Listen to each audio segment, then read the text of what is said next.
Hi there. Hi there. My name is Renee Hobbs, and welcome to our Media Smart webinar. Today's date is Monday, April 11th, and we are really delighted to be talking about coding as a literacy practice. We're delighted to feature David Bennahum, who is one of the creators of a software code to learn tool called Ready. And we're also delighted to feature Jen Robinson, who's a school library media specialist in the Newport Public Schools, who's been exploring how to teach kids coding in the context of a middle school program. Now, even if we didn't have David here, we'd have an amazing conversation. And so at this point, I would just like everybody who's on the call to introduce yourself briefly. John, we'll start with you. Can you introduce yourself? Yes. Hi, everybody. My name is Jonathan. I work with David building Ready. We've been working on this project for a little bit over 2 years, and we're really excited to be sharing it with you guys. So thank you for having us. We're glad you're here. Kelly, can you introduce yourself? Hi, I'm Kelly. I'm a recent graduate from URI, and I'm interested in coding, so here I am. We're glad you're here. Lauren, can you introduce yourself? Hello, I'm Lauren. I am the literacy teacher at Winston Transitions, where David and Jonathan were last week. So I'm here to learn more about Ready and how I can use it in my classes. Wonderful. We're glad you're here. Allison, can you introduce yourself, please? So my name is Allison Midgley. I'm a technology trainer at Westchester Library Systems. So I actually work at the system level with libraries, and I'm here to learn more about how I can maybe connection between technology and literacy. Coding. Wonderful. And literacy. Wonderful. We're really glad you're here. Ed, can you introduce yourself, please? Yes, Ed Crane. I'm here, work at URI, recent, soon to be graduate from communications graduate school. We're really glad you're here. Sharon, welcome to our webinar. Can you introduce yourself, please? I'm Sharon Rothberg. I'm the media specialist at Captain Isaac Payne Elementary in Foster. Yay! We're so glad you're here. Welcome. Kristen, can you introduce yourself, please? Hi, everybody. Hey, Sharon. Hi. Kristen Palsino. I just finished graduate school at URI for library science, so I'm in the process of tweaking my resume and getting ready to apply. Wonderful. Welcome, and we're glad you're here. I see Blake has joined us. Blake, can you introduce yourself, please? Hi, I'm Blake Spahn, the Vice Chancellor of the Dwight School in New York, and we are working with Ready and David Bennahum. Wow, this is so terrific. So we have and there are many more of you, as you can see from our call. We're just delighted that you are here to join us tonight. Here's the structure that we hope to use for the webinar. For about the next 30 minutes, David is going to lead us through a Ready experience, and we're going to get a chance to kind of co-construct some software together as we learn to use Ready. Then I'm going to ask Jen Robinson to talk a little bit about her experience in supporting kids learning to code, both from her perspective as a parent of a kid who is learning to code and her experience as a library media specialist. And then we'll use the remaining 20 minutes to have a general question where you can make comments, ask questions, where we can share our knowledge base, and more importantly, where we can reflect a little bit on how we understand this idea of coding as a literacy practice. It's going to be fast, it's going to be furious, it's going to be fun, and I am delighted to turn it over to David Bennahum from Ready, who's going to get us started. Hi, David. Thanks for joining us tonight in the webinar. We're really looking forward to your talk. Renee, I want to thank you for organizing this evening, and I want to thank everyone who's on. It's great to have this turnout. I'm excited to have a really spirited conversation around kids and coding literacy, and to also give you guys a little bit of a tour of Ready and what we've been working on for the past couple of years. before I kind of go in and maybe work on a project with everyone together at the same time to get a flavor for coding literacy, I thought I would just step back for one moment and just explain that from my perspective, I was really fortunate at the age of 13 to learn how to code initially by taking games apart in the early 80s when that was very easy to do, mostly because I wanted to change how they worked and do better at them, win, etc. But beyond that, I now in hindsight understand I went to a school that had a very good computer science program in the early 80s, and we learned a lot of fundamentals of really systems theory and how programming works. I learned COBOL and Fortran and assembly language all in my high school. It was an unusual thing. I took the AP computer science exam, and by the time I was 17, I had developed this skill around building software. And it's a skill that now, some years later, I won't say how many, still drives pretty much most of my professional experience. And I've often joked with people that it's a lot of the things that I learned between the ages of 13 and 17, especially in that computer room, had more impact on my professional and mental development than almost anything else. And now that I'm a parent with kids of my own and very involved in the technology industry, and I've been building software for many years, I've become very interested in how do we expose another generation of people to really the thinking around coding with an understanding that when I look at the landscape today, to give you a sense of how challenging it is, and you guys probably all know this firsthand, there's 7.1 billion people on Earth. And most of us use software now increasingly throughout our day on our phones. You know, the average American now spends 4.5 hours a day on their phone. Yet the reality is most of us can't create that stuff. We have no idea how to do it. And my estimate is of the 7.1 billion humans on the planet, only 15 million are what we would call adept coders, meaning they could really make a living as an engineer doing software. That's 0.2% of our species, which means the other 99.8% really can't make the stuff that we use so much of our leisure time doing. And philosophically, I think that's a problem. I think, you know, if our society is going to be well-balanced, people need to be creators and not just consumers. And I think the challenge today in education is that for kids that have an ambition to be creators in this media, the barriers to learning how to make software are really high. And they're high because a lot of what's involved in learning how to make software, frankly, is very hard for most people to stomach.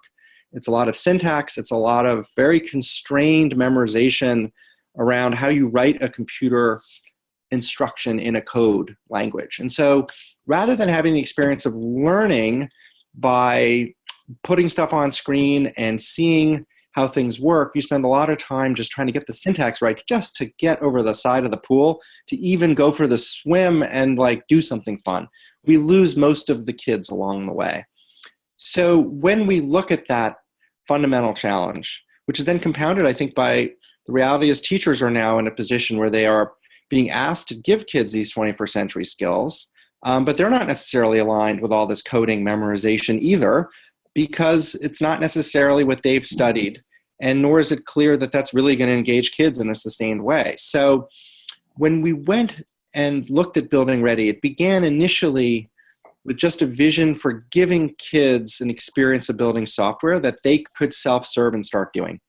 And we wanted to give them a professional grade experience. We felt it was important to give them an experience that was as close to the real thing. And that required almost reinventing how you make software. So when I show you Ready in a moment, put in context that what we've done is also begun to reinvent how you literally make software into a visual and tactile medium, away from being driven by syntax and language.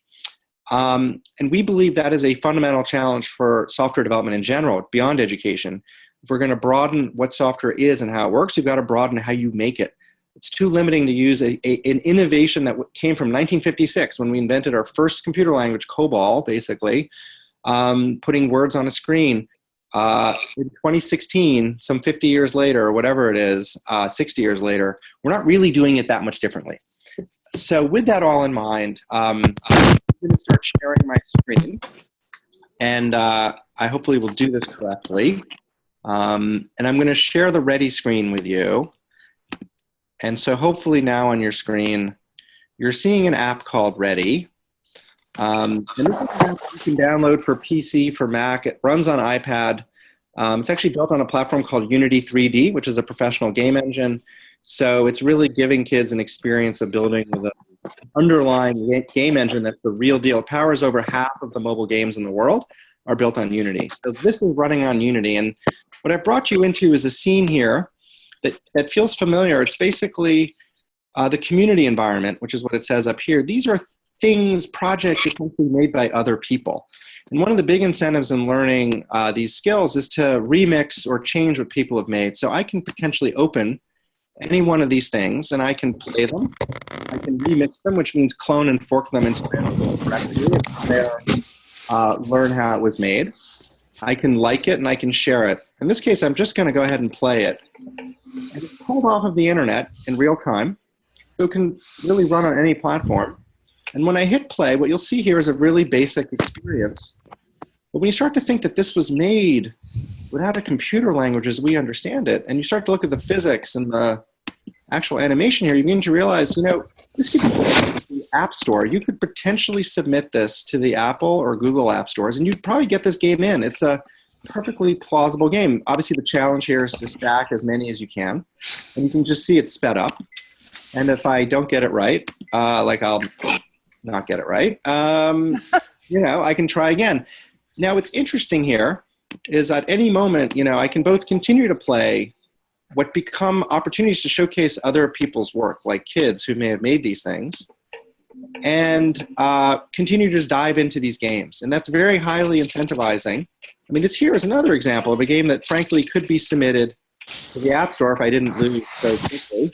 But at any point, I can stop a game like this, and I can potentially begin to remix it. So I'll give you maybe an example of an easier game. And this was a game that kids have been kind of making. You probably might recognize this if I start playing here. I'm playing against this computer. And this is something that you could potentially make in about 15 minutes. And I'm keeping score. And I just got a point. He got a point. And oh my God, I'm really bad. And at some point, it's going to win, right? Whoever gets to 7. Okay, so the computer won. So I might say, I want to know how this was made. And I can stop it and remix it.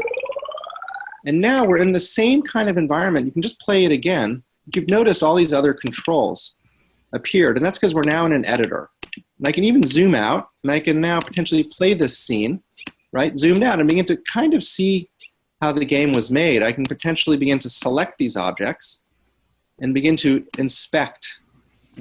What is this racket? It's solid. It has an image. It's made of a certain material. I can maybe begin to change its color.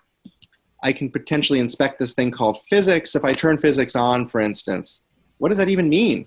Well, you can't really break Ready. So a kid exploring this Pong game turned on physics, and if I hit play, I'll let you guess what might happen to that racket on the right side. It falls, right? And now look how it behaves totally differently. It's not acting like a racket should. It's a mess, right? Because it has gravity. It's completely changed its entire property. I can then try to go and understand, well, how is this made? And so there is a coding environment in here. And let me just show you that for 1 minute. So all these things, there's a logical instruction that says, for example, when I hit this back wall, give the computer a point. So I can begin to explore essentially how coding is done in Ready. And you can see we made it human readable. When something happens, do something. So when the golf ball's positioned, now we're teaching the computer how to play. So this is literally the artificial intelligence the kid can give the computer. When the golf ball's position is above the tennis racket, and I happen to know this is the computer's tennis racket, the tennis racket should move up 0.71 meters per second over time. That's the thing that's going to give it the intelligence to move up towards the ball. And then we do the reverse, right? When it's below, move it down. Okay, you've just programmed the computer to move up and move down. And then you begin to just do some sounds. When the golf ball sensed it hit something called R, I think that's the right wall, just do a beep. When it hits the left wall, do a beep. And then when it actually, and these other lines I think are the top and bottom walls. And finally, let's just do the scoring. When we feel the golf ball is touching the right wall, do, and I think this is the computer score, add 1. Now the person named these things in a way that's a little obtuse, but I can read it. I can understand. Then we reset the game. We move the ball back to the center.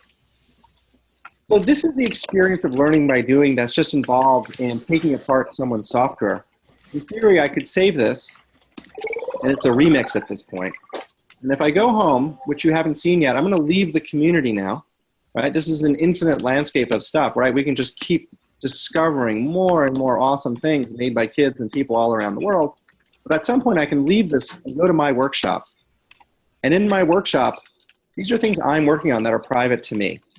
And in my workshop, you can see I have the beginning of some validation. I can count how many people have played my things across the network, how many people have liked my things, how many times they've been remixed. It begins to show me the impact I might be having. It recognizes me as a creator, creates a very strong incentive to keep building things.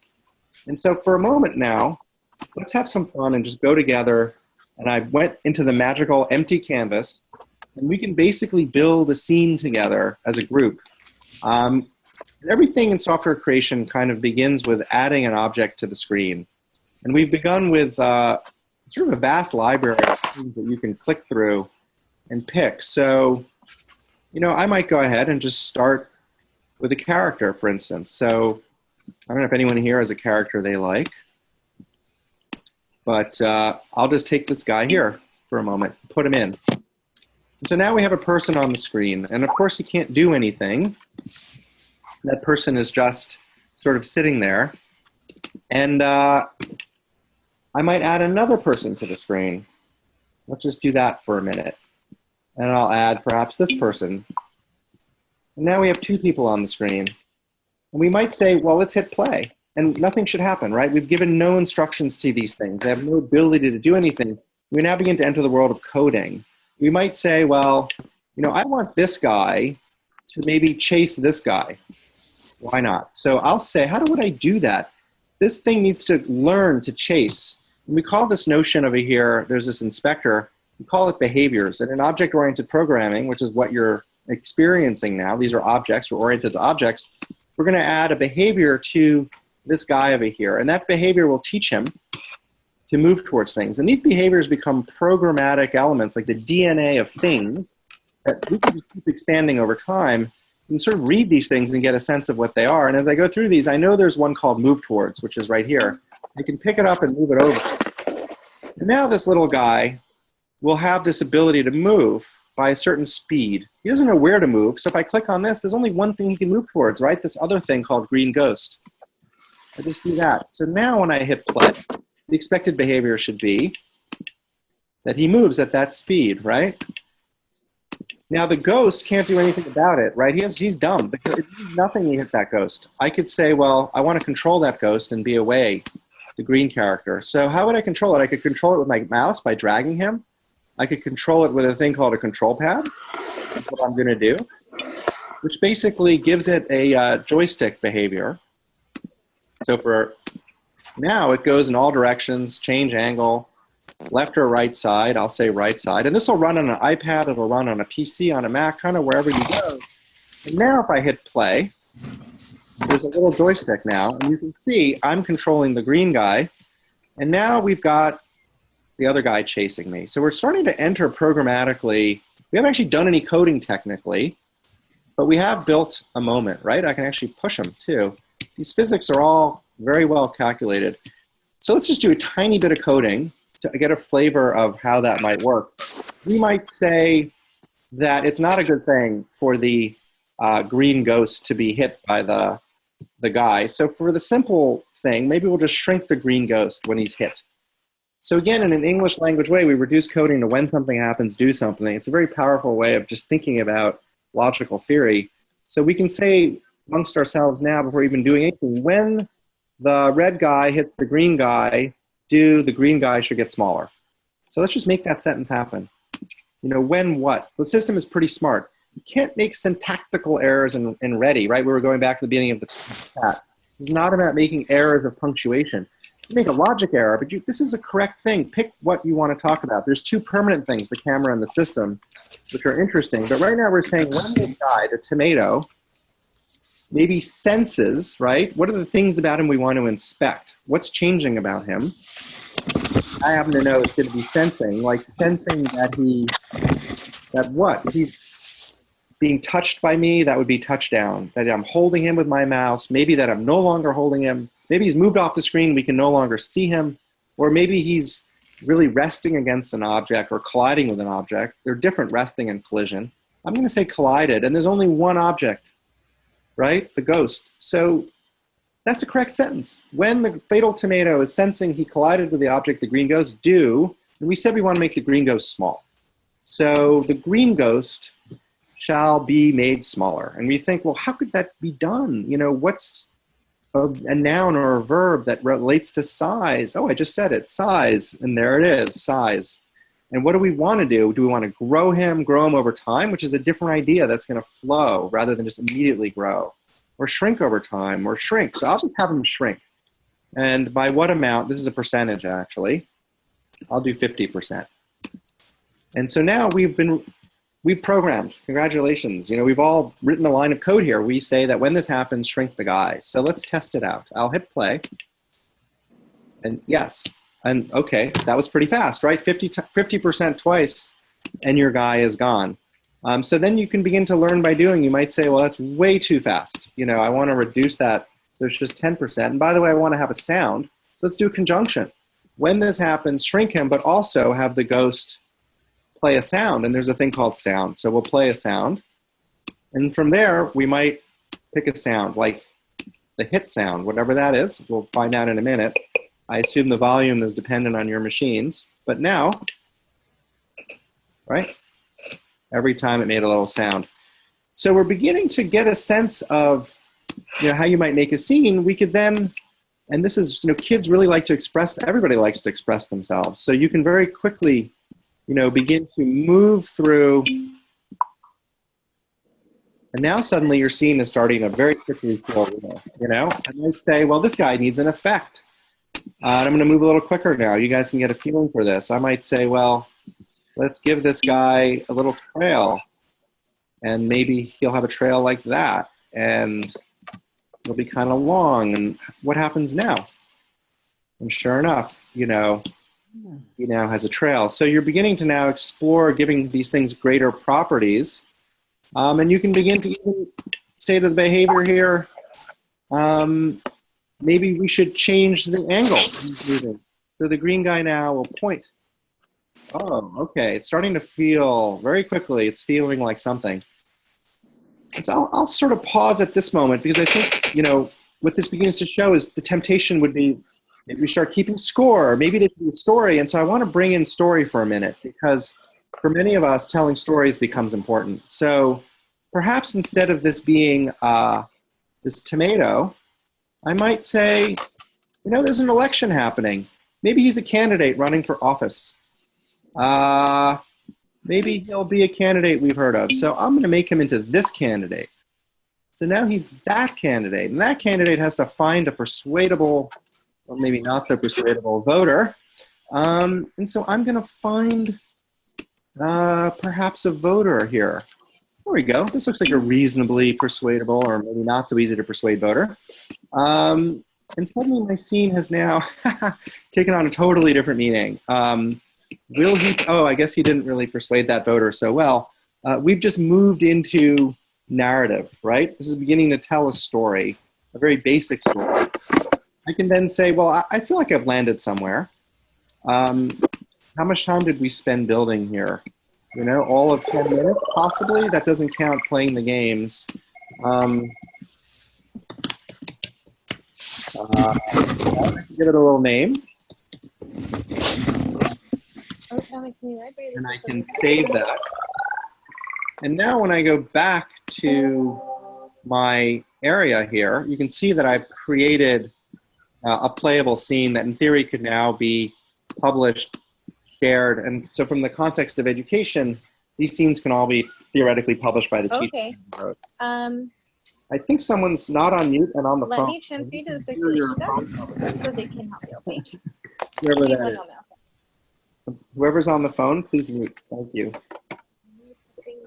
So that's a little bit of a tour of the actual app. And now what I'll do just from,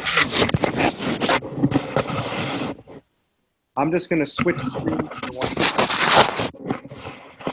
and maybe just talk for a minute about some of what we've learned with being with kids. So we went into schools approximately 2 months ago And I'm happy to welcome Dwight here, which is one of the first schools that we were privileged to test with. And we've been learning a lot from students and teachers around this very challenging opportunity of inspiring what I would consider computational thinking. So let me just walk you through for a minute some of what we've learned. So, when we think about the ecosystem, we have a distinction between making tools and learning tools.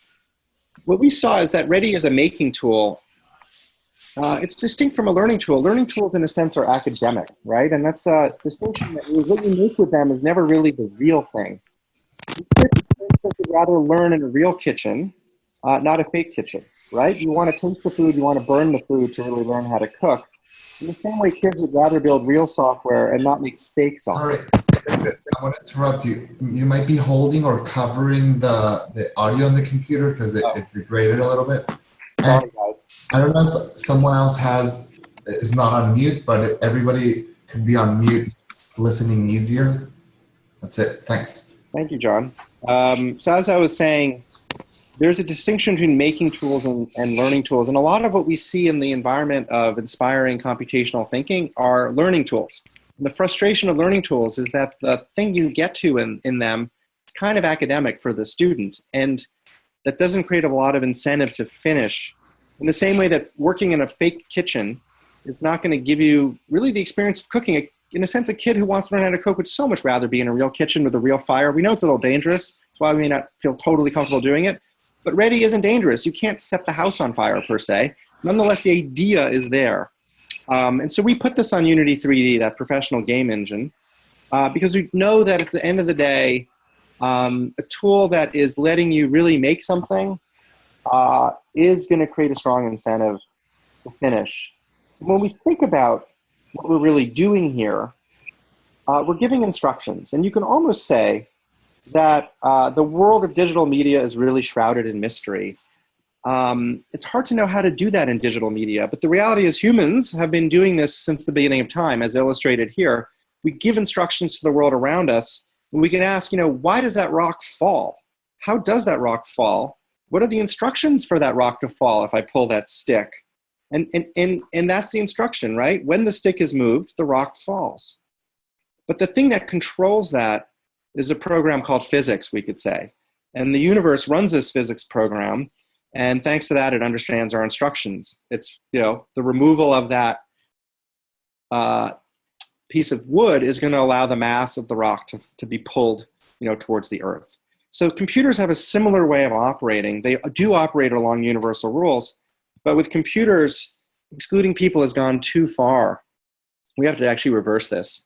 Every person should be able to understand the principles of computing in the same way that we need to understand the principles of how the world works around us. And that brings us to that theme of syntax versus logic and computation. It's almost a distinction between jazz and classical music. Syntax has become so important in computation that memorizing syntax has excluded people from the experience of the underlying logic and how you make things with computers. And by limiting ourselves with syntax, we limit the amount of people who can participate in the medium. It's the difference between classical and jazz. Where in a jazz environment, you have a few basic rules, and from there, you could improvise and build something beautiful. That's sort of where we need to move with computational thinking. We also have to bring it to cultural relevance, right? And so we see in a lot of schools and environments that when you can connect the work to something meaningful, or less meaningful, but amusing, but in the cultural moment, it drives a lot of engagement. So, we were at Winston's, and there's someone here from Winston's on the conference, Winston's Transitions with the older kids, and some of what inspired this Trump stuff is the older kids figured out you could put in these political figures and immediately started creating stories, with Selena Gomez and Trump and other people that were in there. People care about the culture. And we also hear from other schools that they want to be building environments that relate to social justice or civic issues, climate change, youth justice. These are all opportunities to tell culturally relevant stories. And Ready is not just a tool for learning logic, it's a tool for applying it to essentially a broader set of learning, right? Outside of just coding for the sake of coding. And that brings us to the idea of really uses of this kind of thinking outside of so-called coding classes. I saw a situation recently with third graders. They'd been asked by their teachers to build out of cardboard a machine. And one student had built a machine with 3 motors, a wheel, another motor was considered the incline, and then a fulcrum. And the idea was the wheel rolls down the incline, hits the fulcrum, and it shoots a piece of candy up in the air into someone's mouth. And so you're learning about Newtonian physics. And then that same person built the whole scene in Ready, right? You just literally could rebuild that in Ready and then code an outcome when the candy hit the mouth. And that's an example of applying computational thinking and logic to something related to the sciences in this case. With St. Anne's School in Brooklyn, we're going to be building something around the nervous system later this week, where kids will be exploring how the nervous system works by modeling it in Ready using assets that reflect the design of the nervous system. And so now computational thinking is in service of exploring things like physics, geometry, storytelling, game design, science. Is really very open-ended how that can be applied. So with this kind of learning we've gotten, our focus has really moved towards being with teachers, because what we understand is that there is this really big job to do in our society right now. It's a job that we're very aligned with, and teachers are just in the front lines of that job. And so when teachers started pulling on Ready from schools like Dwight and Winston's and elsewhere, we started listening very carefully in what they were saying. And part of what they were saying was a couple of things. One is we need to have an easier time with our jobs. It's very hard to do this job. And we need tools that we can depend on that help us really give deep core knowledge and not just, again, get wrapped on the surface of syntax. They also said that there was a real challenge around going from something like Scratch, which many of you know about, where maybe through 5th grade, you're giving kids some basic computational thinking with Scratch. And then from there, you look forward, and the next thing is JavaScript or Python. And that's like a really big jump. And that's where most kids get lost. And when I look back at my own experience learning to code, the truth is most of the cohort, I had 170 kids in my grade. Of our class, only 5 of us really went to that level. That's 2.5% or something of the class. I don't think it's necessarily that different today. With all the interest in tech, at the end of the day, how many kids really can go from Scratch to JavaScript? And the answer is it's not a huge number. And so what we've been hearing is Ready as a bridge that can help us do that. So we're rolling out lesson plans and solutions for teachers so that they can both learn how to use Ready comfortably and then know that when they deploy a plan, they can modify it, mix it to their curriculum, and be confident that it'll work. And we're also provisioning an administrative tool so people can see how the class functions, who's in the class, what they're doing, track the progress, and also add and control their own assets so the teachers can really put in their own stuff, which then the teachers would ask the students to be using. So this notion of computational thinking outside of the context of coding and learning to code, we think is really the trend of where a lot of this is going. And we're really excited to be working with people all around the country around designing solutions for that type of thinking. So in that spirit, I really welcome your feedback. I know I've done a lot of talking here. I hope it's been informative. You can certainly download Ready from our site. It's getreadyo.io. I would encourage that. You can see my Twitter handle here. But mostly, I'd love to open it up for conversation. I know Jen, I think, wanted to speak as well. Yes. So thank you, David. Thank you, David. This was a really great orientation to Ready. I'm going to turn it over to Jen Robinson now. She's going to talk a little bit about her experience with middle school students in the Code to Learn environment, both from her perspective as a school library specialist and as a parent of a kid who's learning to code. Jen, can you give us a little bit of a sense of what you're learning about why this work is so important for your middle school students and your children? Sure. So I'll start from a perspective of sort of a brief history, as David did. So I started out in elementary school using a little turtle and moving it around the screen. I think at the time it was called perhaps Logo. And I did a little bit of coding there. Took a very long break from coding just as a user of devices, but not knowing how to use those devices. And then after high school, going into college, starting to learn a little bit about HTML and starting to create websites in grad school and getting a little more interested in that part of coding, and then taking a break again, and then coming back into it last year when our district partnered with Fab Newport, which is a great opportunity a business in our area that does coding, and it's a makerspace for kids. So I started taking classes with all area teachers along our whole island. And it was a cohort of public and private school teachers, a great opportunity for us to work together, to partner, and to learn coding in a fun, safe environment where we all got to play and try things out and just be risk takers together. And then we started taking it back to our own classrooms to implement it this year.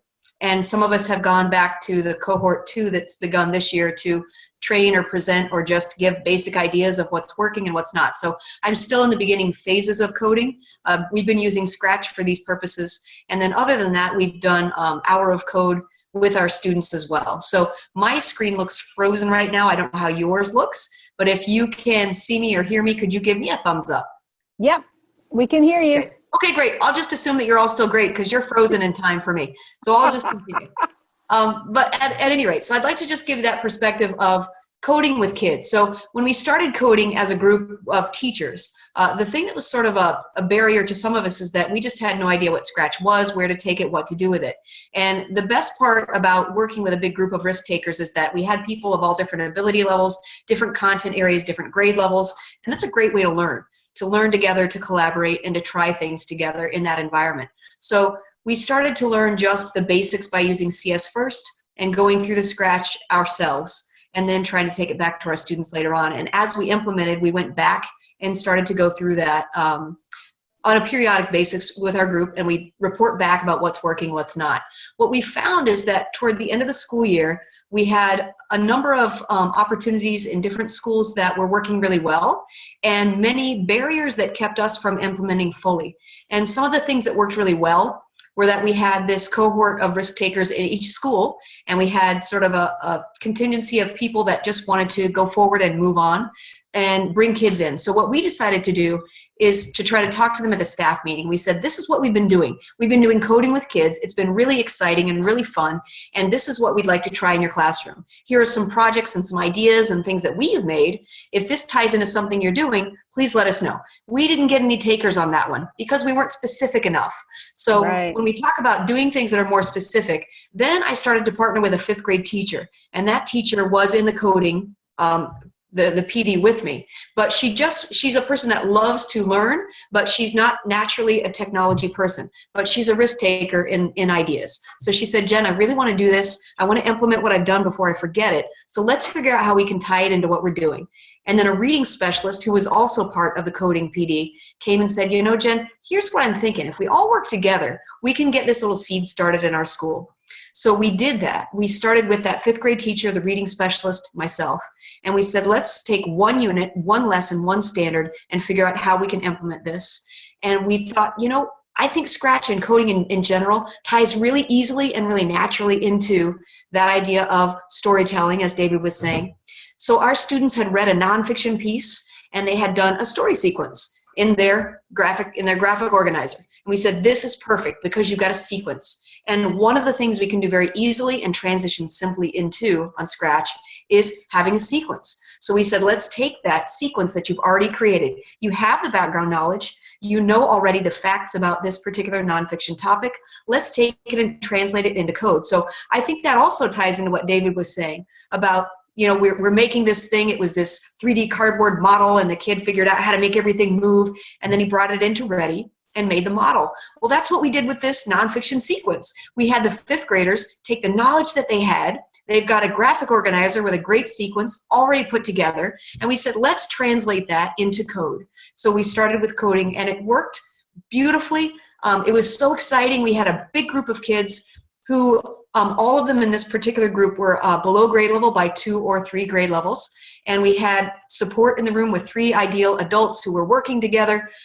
It was a fantastic start. Now, since that time, we've had great success with those kids. They were so excited to do it again, and we haven't grabbed them back again. So that's where we've had a false start. We had this great beginning and 3 motivated people and lots of kids with excitement. And other than that, we've had coding as sort of extra time during my classes where I've introduced it in small bits with my whole 6th grade, but we've not done it as a whole group again with that particular group since then. So I think that would be the next step for you, right? That's our next step, is to make that shift to our curriculum and our thinking and our mindset to make it a part of the school day. So an enhancement of what you're already doing, as we did with that grade 5, and saying this is not just an add-on. This is something that can enhance what you're already doing. Let's take apart the curriculum. Let's figure out the standard that you want to tie into, and let's figure out how we can take that one lesson, one standard, and start from there. And from that seed, we'll plant more, and more people will come. Jen, what I love about that story is the way in which you have helped us. You have helped us see that some of the pieces are in place.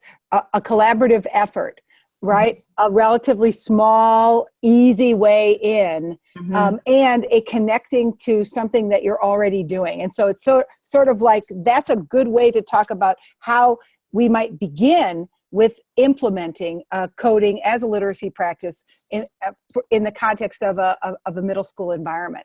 So thanks for sharing that sense of like, there's the on-ramp from a teacher's point of view. So now we throw it open to everybody on the webinar. We're thrilled that 22 of you, can you believe that this tool is supporting a space where we can chat, all 22 of us?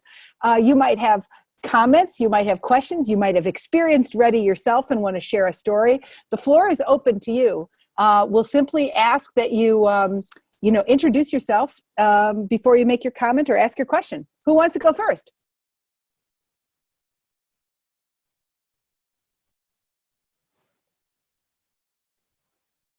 Okay, I'll go first. Kristen Palsino. Just wondering, I think I heard this, but I might have jumped on a couple of minutes late, so I just want to make sure that I am understanding this correctly. So Scratch, and I'm new to this completely, so I've never done anything with coding yet. Is Scratch sort of for the younger kids and Ready is more for like middle school? And is there one for high school, or is Ready middle school, high school? David, how can you answer that question? Thanks for that great question. That's a wonderful question. What we've seen is that we keep being surprised by the breadth of ages that can potentially find engagement with Ready. But formally speaking, we see it has a tremendous amount of potential value in middle school, especially where there's kind of this gap, as I said earlier in my chat, between something like Scratch and going straight into a computer language like JavaScript in high school. So we see it as it's like a Venn diagram, right? So the heart of the circle is middle school. I would say 10 to 14-year-olds, I would basically say, is sort of the heart of it. And then what we see north of 14, because this is a professional grade tool actually, is the kids who have already self-selected that they want to go deeper into computational stuff, in particular like game design kind of things. They've probably heard of Unity 3D, which many of the teachers have not, but the kids have.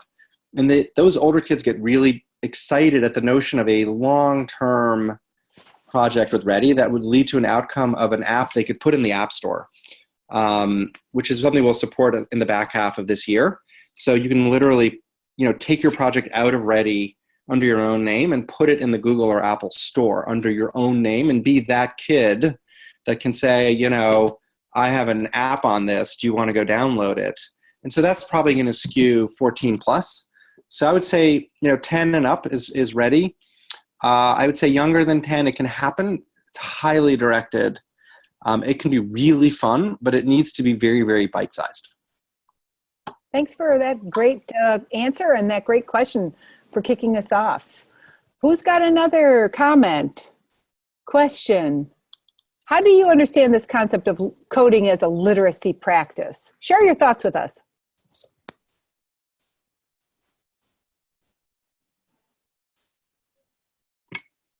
So I can pipe in a little bit regarding what David was saying and kind of tying together and answering a little bit more about Chris's question about Scratch and Ready. So from what I've seen of Ready and what I've used with Scratch, I love the idea that David's platform and John's platform has a way for you to do drag and drop. That's also very similar to Scratch, where you've got that possibility of dragging and dropping some of the coding right into that panel. I love the way that David's Ready seems to be very streamlined, where you have all of your commands in one window and can see them all at one time. In Scratch, you've got a script window, which is a beautiful thing, and you've got lots of tabs, but David's is much more streamlined. So with Scratch, I've got to go back and forth between my my script, which is my coding for my behaviors, as I think it's called in Ready. And then I've got my sound, which would have all of my sounds, but that's also in the behaviors in Ready. And then I've got another one where I've got my sprites and the actions that they're doing. So a sprite in Scratch is whether it's a character word or an arrow or a letter or a number, whatever's on the screen having something move around. But in Ready, I like the fact that I have this menu where I can see the type of character or object that I'm choosing. So I like that selection tool as well. In Scratch, I've got the ways of coding, and I can add some randomness to it. So there is some complication and some information that I can add myself if I want to change and modify. I'm not certain. There seem to be lots of ways to do that in Ready as well. So I think there are a lot of similarities. Interface, very different. Scratch seems to have a lot more different tabs that I've got to click to get to the same end user product, but in this way I think that they're both very flexible. So I think that, you know, I've used Scratch with students from 5 and 6. My daughter's a 4th grader. She's also used Scratch. And I think, you know, looking at the Ready platform, I think, as David's saying, with some direction, I think I could definitely use that with the same age of students. And I think they'd be very pleased with what they're getting into and how they can express what's in their mind and translate that into a code. Nice. Thanks so much for sharing, Jen. There's a couple questions on the chat, David, I'm hoping you can answer. One, is there an actual code that can be viewed? And another, what about for the remix issues around remixing and fair use? If you take somebody else's game and you remix it, and what are the, you know, fair use issues as you understand it? Yeah. Let me answer the first question. So there is source code to Ready that is potentially viewable by anybody on the internet. When you build in Ready, and I'll get a little geeky for a moment with the whole webinar, you are creating a JSON script. JSON, J-S-O-N, is a flavor of JavaScript. And so that's a markup language. And you can literally read that JSON script. It's human readable. Not necessarily pretty to read, but it definitely gives you a flavor of it reminds you of the challenge of syntax and memorization. You start reading that script and you realize, oh my God, there's little brackets and semicolons and quotes, and you definitely know that if one semicolon is out of place, it shall not run. And you think, thank God I don't have to do that myself, because what a bore to be 12 and have to do that. So yes, there is a machine sort of human readable code behind it, and we have considered that it's possible in the future we could let you use a language like Lua, for those of you who know what that is, which is a scripting language, which is very education oriented, or Python. And in that language, you would actually produce a file that Ready could read, you know, and run that scene in Ready. I mean, Ready itself doesn't care whether the thing was made using the Ready editor. It just cares that that little file is readable. So if you could hand write that file, theoretically Ready could read it if it was written right and run it.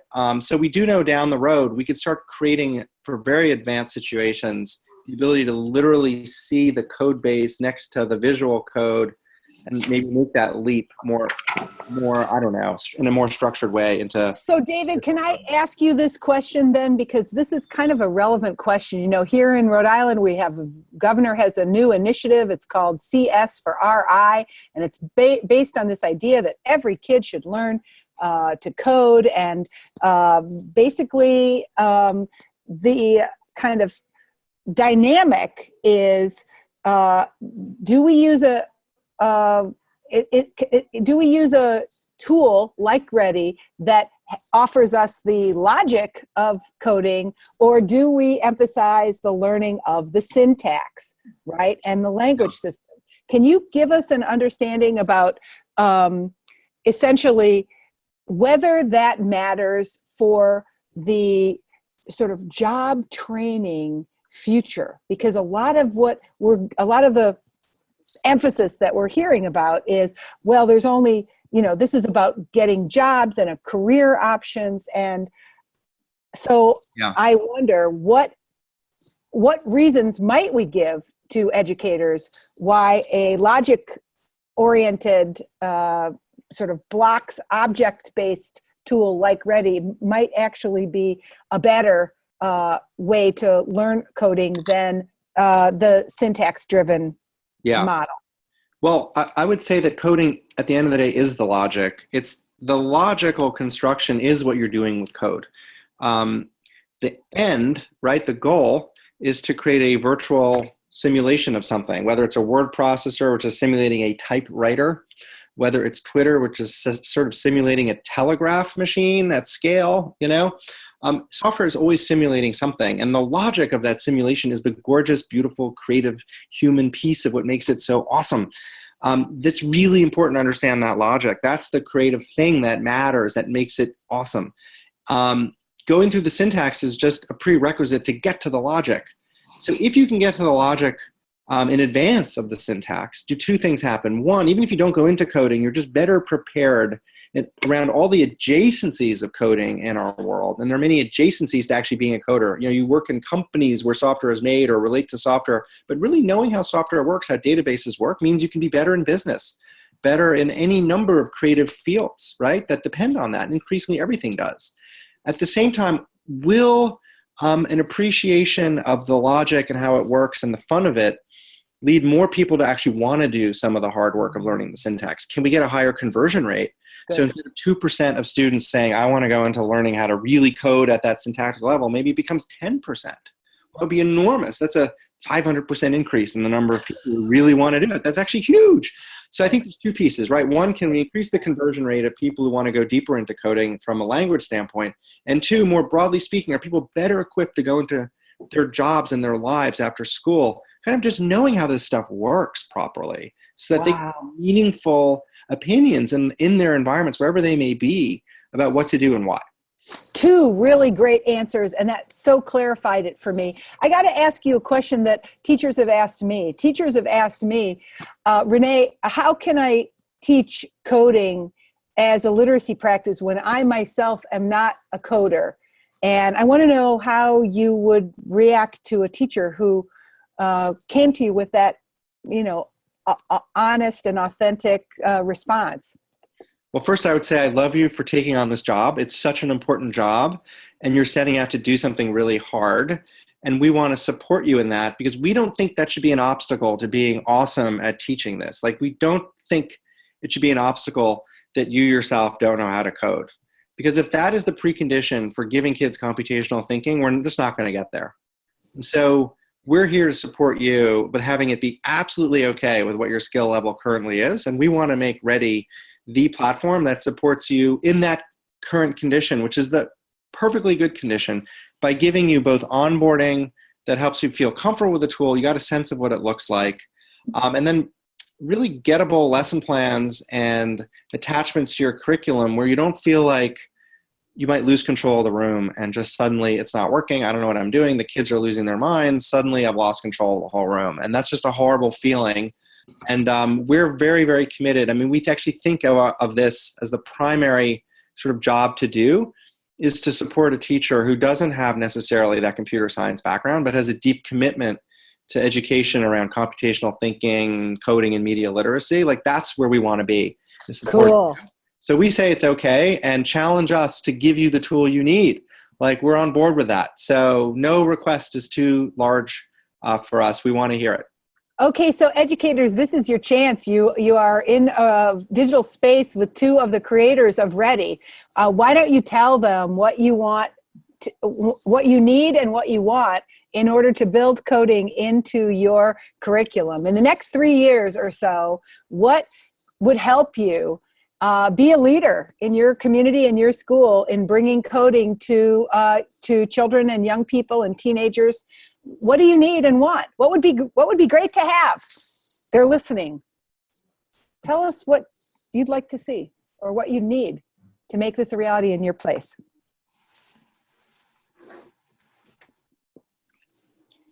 And I am seeing some questions in the chat room.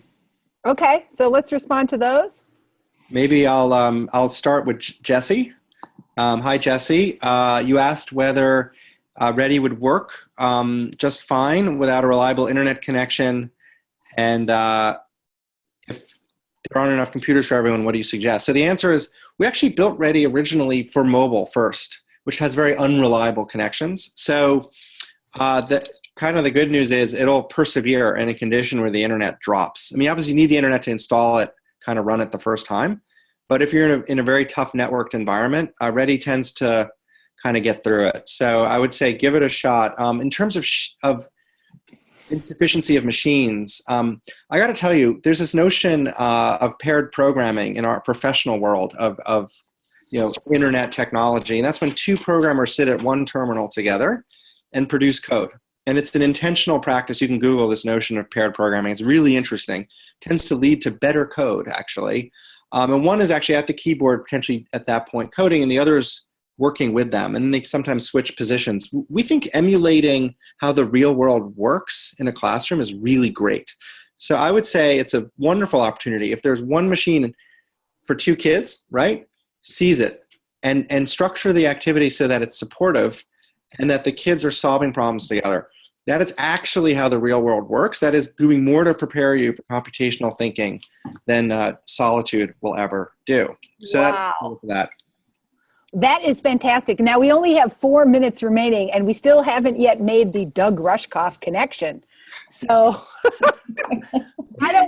why don't we make that connection? David, you reached out to me because of Doug Rushkoff, and many of the people on this webinar may have read the amazing media literacy book called Program or Be Programmed. And if you haven't read that yet, put that on your summer reading list because it's absolutely extraordinary.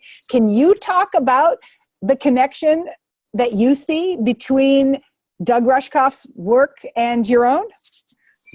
I invited Doug to join us this evening, and he sends his regrets. He's currently on a book tour for his latest book, which is Throwing Rocks at the Google Bus. He's in Toronto as we speak, I think, answering questions from the audience about his book. But, Doug and I have known each other for 20 years. I used to be a reporter with Wired magazine, the magazine you've heard of, in the very beginning of Wired. And that's how Doug and I met. And we've flocked together for 20 years now on various technology and media projects. We share, a vision that kind of goes back to the beginning of this webinar, that it's not okay that increasingly we're just turned into consumers and not creators of the media that surround us. It's just not healthy for society. And so what can we do as thinkers, as educators, as humanists to make technology more accessible as a creative force and not just a way to consume more stuff?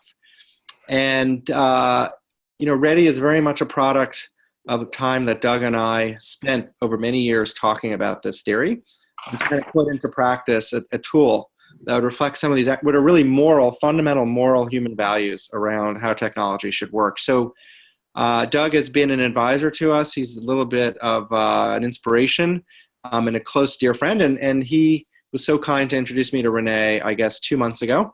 And as always, Doug's instincts are spot on. So he's a bit of our, I don't know, can I say fairy godmother or something like that in terms of sprinkling positive dust all over the place. Wow, that is a very, very beautiful thing. So David, we're hoping to invite you to Rhode Island this summer to join us at the Summer Institute in Digital Literacy. I do want to invite you to take a look at what we have on tap for our next webinar on Tuesday, May 10th at 7 p.m. Eastern Standard Time. Yanti Friesem is doing a webinar called Media Production as Conflict Management.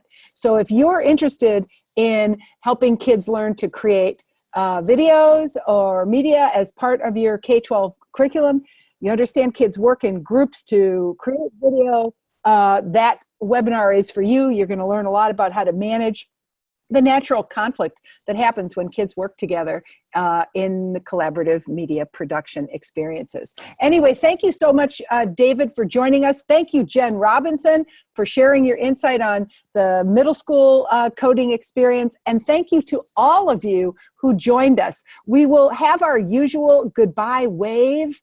So please wave goodbye to David Bennahum, Jen Robinson, and myself. Thanks for joining us on this Media Smart webinar. I'm Renee Hobbs, and I hope to see you again on May 10th for our next webinar. Thanks again. Bye-bye. Bye.